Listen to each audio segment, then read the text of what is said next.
हाय, काल दही लावलं होतं बघा आणि मला या दह्याचं इतकं कौतुक का? कारण हे दही ना अगदी घट्ट, चाकूने कापता येईल ना असं बनलं होतं आणि पहिल्यांदाच माझ्याच्याने इतकं घट्ट बनलं होतं. म्हणजे नेहमीच घट्ट बनते, पण असं पहिल्यांदाच बनलं.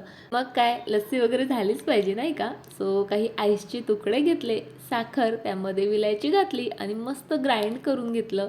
साखरनं म्हणजे दही किती आंबट आहे किंवा तुम्हाला किती गोड लागतं त्यानुसार घालायची आणि हातानेच असं फेटायचं, मिक्सरमध्ये अजिबात फिरवायचं नाही, तरच अशी मस्त कन्सिस्टन्सी येते. आणि चला अगदी मिनिटाभरात जी आहे आपली अशी मस्त लस्सी बनवून तयार आहे. नक्की एकदा ट्राय करा. आता उन्हाळा लागला म्हटल्यावर दही, ताक, मठ्ठा आणि लस्सी वगैरे झालीच पाहिजे नाही का? आणि आता इथे चालू आहे आरोहीची डान्सची प्रॅक्टिस, कारण आज आहे आरोहीचा डान्स कॉम्पिटिशन. ये झाके आसमान में दहाड़ दो, आरंभ है प्रचंड बोले मस्त ना ना ना ना ना ना ना ना